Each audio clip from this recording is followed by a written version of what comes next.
what power you have with the mandatory veto. Could you, I mean, is it as simple as, okay, not 5 casinos, 2?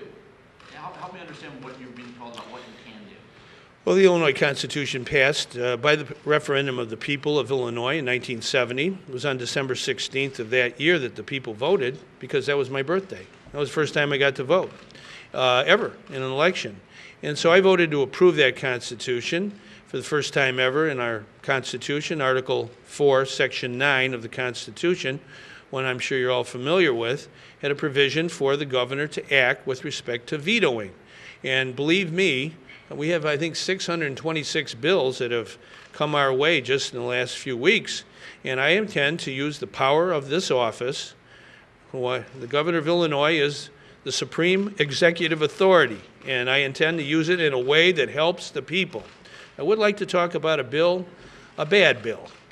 I told members of the legislature and the leaders that it wasn't a good idea to give Commonwealth Edison and Ameren what they were asking for, because they were asking way too much of the people of Illinois. The families and businesses of Illinois were being asked to pay way too much for what the big utility companies wanted.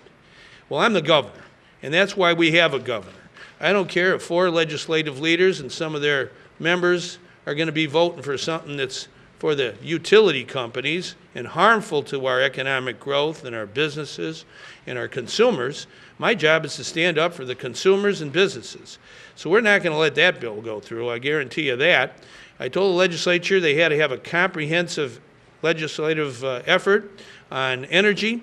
They came up with a special interest bill for Commonwealth Edison and Ameren that will give them way too much. So my job is to fight hard for consumers. That's what governors do. That's why we have the veto power to make sure the people come first. Governor, do you know how Speaker Michael Madigan it's historically taken a view toward mandatory vetoes that, you know, if they're too extensive, he just won't call it. So on the gambling bill, if you decide to go with it in a manner where you're reducing, you know, the number of casinos, or getting rid of racetracks, slot machines, aren't you imperiling the Chicago casino itself? Are you prepared to imperil the Chicago casino? Well, I think everyone who takes an oath of office when they assume office, whether you're in the executive branch or the legislative branch, you have to adhere to the Constitution. You can't decide a part of the Constitution doesn't meet your liking.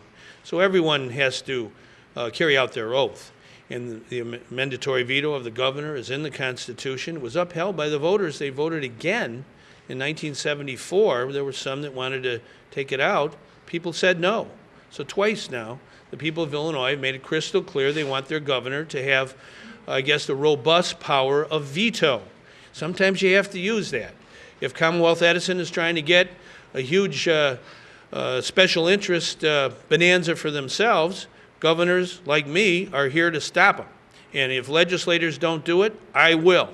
Can you explain how Chicago Mayor Rahm Emanuel may have reached out to you? Well, I know him for a long time. I've known him for 31 years. But on We're good friends. Subject, did he reach out to you by phone or in person? On what? On the casino. Oh, we had a meeting in my office. We talked about the issue of gaming.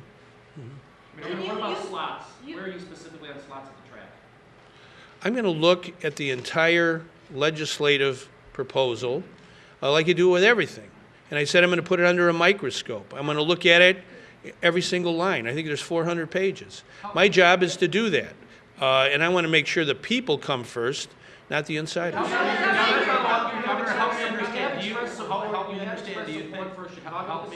you think it's excessive, the number of casinos, or the prevalence of slots in this bill? Which is more objectionable to you? I think any person with common sense looking at that bill would say it's excessive. And I think it's important that I look at it line by line. I think the people of Illinois should have an opportunity to see every provision, including some of those slipped in at the last minute, and make sure that this is in the public interest. We know it's in the gambler's interest. The gambling lobby, at least some of them, are delighted with this, but Illinois is not for the gamblers, it's for the people. And my job is to make sure the people come first.